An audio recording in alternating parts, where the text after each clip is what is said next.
nanjye nzaba umugabo. turi ahantu aho umuntu ashobora gukora ikintu cyiza kikamuha izina. izina rimuhaye rikaba ari ryiza. hari n'ushobora gukora ikibi, hari irimenyekana ku kintu kizima, hari irimenyekana izina ku kintu kibi. byose biramenyekana ku isi hose, bakamenya umuntu yaba ari ruharwa mu gukora nabi, yaba yarakoze neza, bose baramenyekana. hari ubwo rero ikibazo kiba ari uko gusa noneho abantu bashoboye gusesengura bakavuga ariko ibi byiza bamuvuga yamenyekanyeho nibyo koko, uyu se bavuga nabi izina rikamenyekana niko byagenze koko. ikibazo cya Rusesabagina rero ntabwo ari Rusesabagina we nk'uko yicaye hariya afunze. muri Rusesabagina harimo ibindi bikubiyemo byinshi bitari Rusesabagina. icyo mbivugira ni iki, hari ibintu bibiri numva abanyarwanda cyangwa n'abandi bose bakwiye gusobanukirwa. hari navuga ko ni ibintu bitatu, ibibazo bitatu nshaka kuvuga. icya mbere ni Rusesabagina witiriwe ibintu, impaka zabaye ndende, byaba ari byo byaba atari byo, iby'uko yakijije abantu mu gihe amateka yacu mabi ashize, yakijije abantu muri Mirikorine. ni iki byo biragenda bimuha izina ko ari igitangaza, ndetse akina n'amafilimu ajyanye nabyo. ibyo bifite amateka yabyo. hari abari bari muri hoteli bavuga yakijijemo abantu bakiriho n'ubu ngubu benshi, ubwo wabyivugira. cyangwa hari na minuwari icyo gihe nayo bazayibaza, ari ibyo avuga, ari ibyo wenda ntibanababajije abo ngabo, hahisemo abantu baza bamuha izina bamugira. ariko ibyo ntabwo ndi bubitindeho kuko nta nubwo ari bikunze kuntwarira umwanya. yaba yarigize igitangaza cyangwa abantu barakimugize bitari byo, iyo ni indi debate, ariko irahari mu buzima bwe. hari icyo ngicyo gifite uko cyasobanurwa. ndetse kuri ibyo ngibyo ni ukuvuga ko najya no muri iyo debate, ni uko ibyabaye wenda bamwitirira ibitari byo ni bibi, ariko nta nubwo ari icyaha twashinga urubanza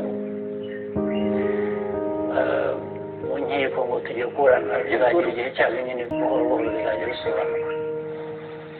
icya kabiri, ubuzima bundi bwe bwa kabiri,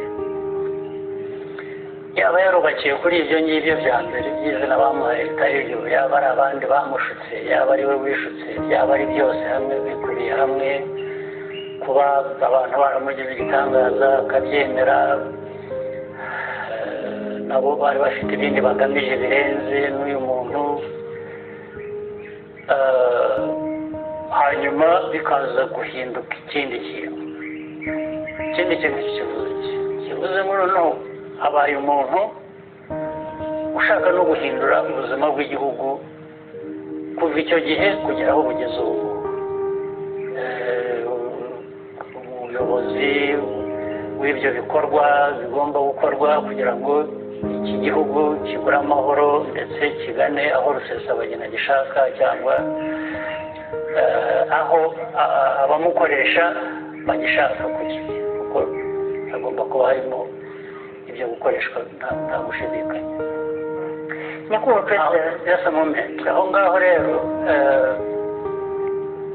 niho hari ipfundo none.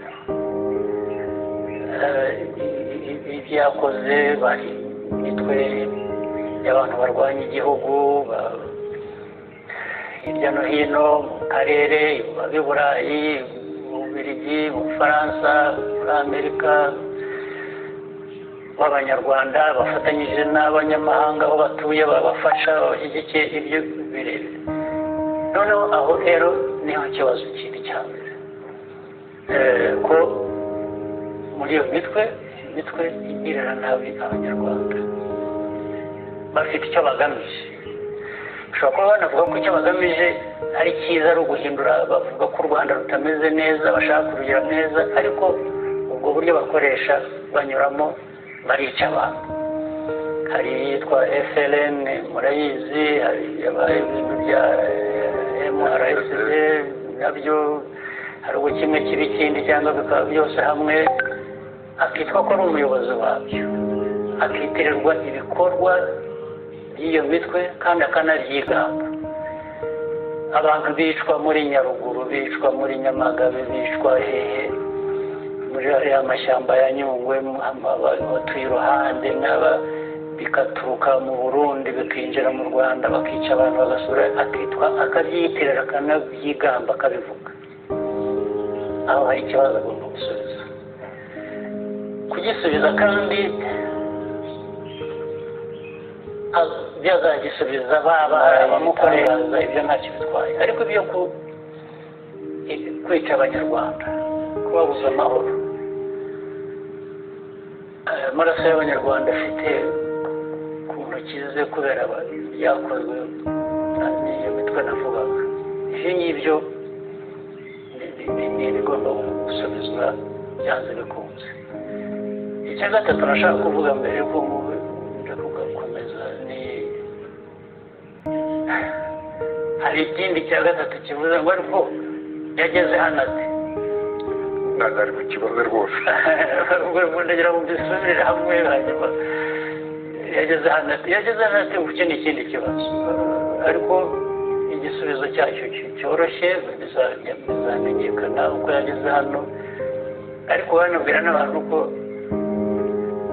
aribo banizanye, urubanza rwaba ruri hehe, rwaba ruri kurinde.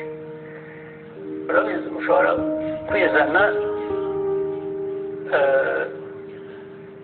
ubishaka uzi n'icyo ukora icyo ari cyo, ushobora kwizana wabeshywe ukisanga hano, ubu icyaha ni icyo kubeshya gusa, ntabwo ari ikindi kibazo, kuko kuva aho yavuye kugenda agera hano nta cyaha kigize gikorwa hagati aho ngaho na kimwe.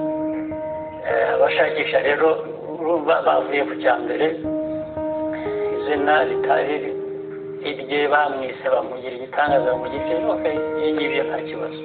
Hagati aho bamuhindura ikindi bakomeje kumufata izahiro, hari ikibazo mubifiteho kuri bo? Nibyo navuze ko njye nta kibazo mfite.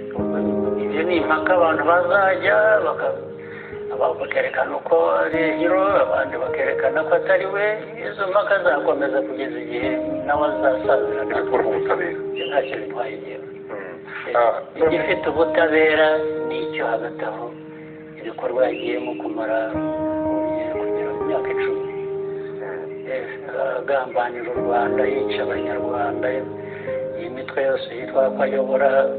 Niba noneho kuyobora byaraturutse ko ari intwari, ari rero kugira aho noneho bikavanga, rero bigatuma n'icyambere abantu bakibaza kugira ngo gisobanuke. Hanyuma rero yuko yageze hano, ibyo ngibyo hari inzego zibishinzwe mu gihugu zihiga abanza aho bari hose, bagira n'abanyarwanda kuko babikora bashobora gukora bimwe bikaba hari amategeko binyuranyije nayo yaha cyangwa yahariya, ariko hari ibindi bikorwa ntugire icyo usangamo inenge wavuga uti kuki mwabigize mutya, ahubwo ikibazo kikaba ari icya nyiracyo, ariwe Rusesabagina.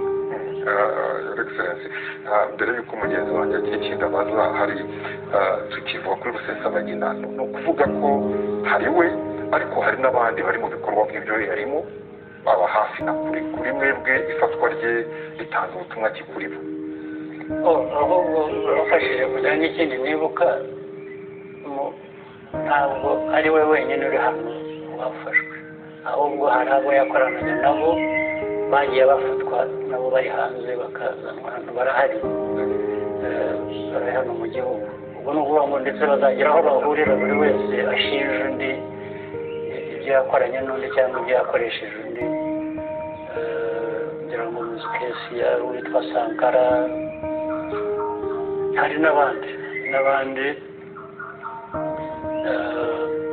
bagiye nabo bazana mu buryo busobanutse bari hano nabo bazisubiza mu nkiko. nyakubahwa perezida wa repubulika tukivuga abafashwe uyu mwaka hari na Kabuga Felicien kuba yarafashwe nyuma y'imyaka 26 ashakishwa kuri mwe bivuze iki ku mikorere y'amahanga mu gukurikirana abakekwaho kugira uruhare muri jenoside yakorewe abatutsi?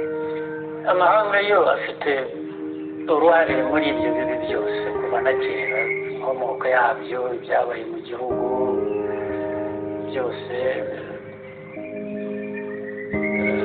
ari jenoside yakorewe abatutsi, ari ihungabanya ry'igihugu na nyuma yaho abantu igihugu kigerageza kwiyubaka, birimo abanyarwanda bamwe abanyarwanda rusange benshi baratekanye nta kibazo bafite, ariko hari abandi umwe hirya no hino bari aho nyine bumva ko bashobora gusubiza amateka inyuma, abantu bashobora gukomeza kwiyubaka bajya imbere. Ibyo rero nakavuga kuba byaratinze bikageza hariya aho byageze ni ukubera izo mpamvu zose z'abantu hanze ku ruhande rumwe bavuga ko bashaka gufasha bakurikiza ubutabera iminsi yose uko bimeze uko dusaba gukora, ndetse urabizi hari n'igihe abari barafashwe bari mu nkiko za ICTR hari n'ababuraniraga cyangwa bahinduraga amateka uko bayashaka kugira ngo bariya bashobore kuba bakira izo manza, ndetse ugasanga rwose barabahungisha u Rwanda cyangwa ubutabera bw'u Rwanda. Niyo mpamvu bamwe ejo bundi mu bagiye bafatwa bagafungwa bari hanze baciriwe imyaka ya burundu cyangwa nyinshi cyane, ejo bundi bumvise ko umwe muri bo yemeza cyayandika igitabo gipfobya jenoside ufungiye muri Mali mu Rwanda. Biriya rero gifite icyo byerekana, kubona umuntu waciriwe urubanza noneho nta nubwo bikiri ngo arakurikiranwa arakekwa aragira ati ariko yaciriwe urubanza, ararangije ari muri kasho, hanyuma ahawe umwanya wo kwandika igitabo gihakanya amateka yamugejeje aho ngaho muri prison. Urumva haba harimo ibintu byinshi, ntabwo biba byabaye gusa abantu bamuha uwo mwanya bakareba hirya no kugira ngo akomeze ahindure amateka ndetse na cya cyaha bayafitemo gishobore kubavaho. Wigireho ni ikiganiro cya Trust Wallet TV gitegurwa na Trust Wallet Studio.